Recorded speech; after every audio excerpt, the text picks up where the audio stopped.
So with that, I will pass the microphone off to Jonathan Welke. He's with True Consulting as well, and he's our water resources specialist.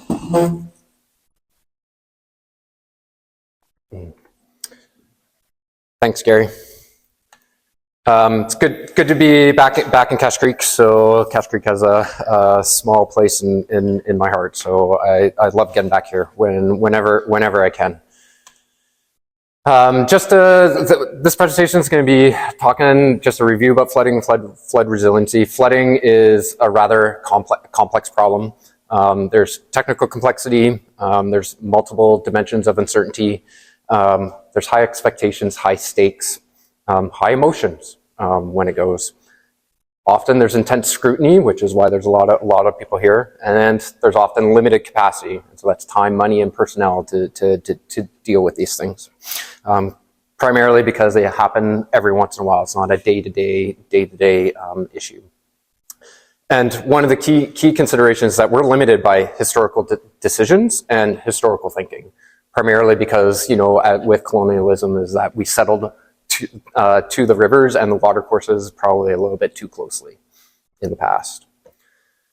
So when we're talking flooding, it comes with multiple hazards. And I really like this slide. This is what FEMA's putting out in the States. I've kind of bought into it, but there's no rest for the West. Because when we're in the mountains, we're at higher risk. So, Cache Creek itself has been subject to forest fires and debris flows and flooding, and they're all interrelated as well. So not just does it come with water, it comes with other issues, and then sometimes the forest fires can even induce more flooding.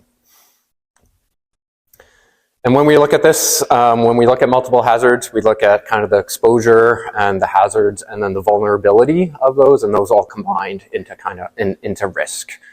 So you can have a flood, not have high risk if there's nothing in the way. So those are some things. So that's how we evaluate risk. Another important part is that the water shapes the land. So when we're looking at that, and we'll get into that more in kind of the geomorphology, but you can see how water shapes these water courses, moves, erodes out areas, and then deposits that material. So the water has been shaping this land for a very long time, and we can look at that through the geological record as well.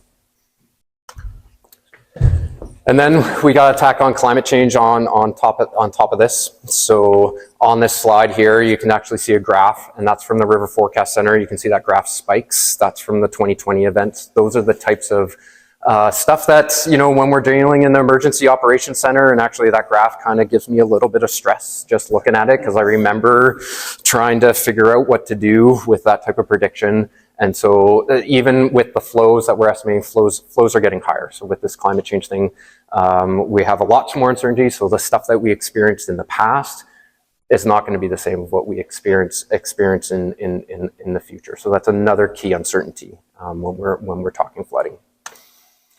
So yeah, uncertainty stuff is fuzzy. We don't know all the answers. This climate change thing is a very hard thing to try and estimate and try to figure out where stuff could be going with our waters. And so we don't know all the answers, but we're learning more and more, and we're learning more and more with each event. And as the years go on, we're learning more and more on how to adapt to a changing climate. And we do that with the flood management cycle. And Cache Creek has been through a number of cycles through here. And so with each event, we do learn new information. And in this latest event, it was probably the most impactful, primarily because of the amount of debris that came down, and primarily because the culverts plugged from that debris. And so we've taken that, and we've learned from that. In terms of how you reduce your risk in there's lots of different tools to do that. And we're going to be discussing those here today, but a lot of them is through land use regulation, or you can actually put up technical defense, so that's putting up dikes. Trying to hold back that water is kind of difficult. Mother Nature just tends to win. But we can do that also by adjusting building codes and policy, and there's insurance. So there's a various different tools for Cache Creek. There isn't a silver bullet. You got to use a breadth of tools to do that. So when you get into flood mitigation, they're generally lumped into two categories. They're called non-structural and structural. Structural is the get it built type stuff. So that's dikes and pump stations and armoring. And then there's the non-structural. So that's more the policy side. So that is the land use planning. That is insurance. So that is kind of the softer side of that realm. Getting into the strategies, there's a few primary strategies. There's protect, accommodate, retreat, and avoid. And so with those is like you can raise stuff up, you can move stuff out of the way, and you cannot even go in there at all, or you can put up a barrier. Putting up a barrier comes with its own risk, because eventually those barriers do fail.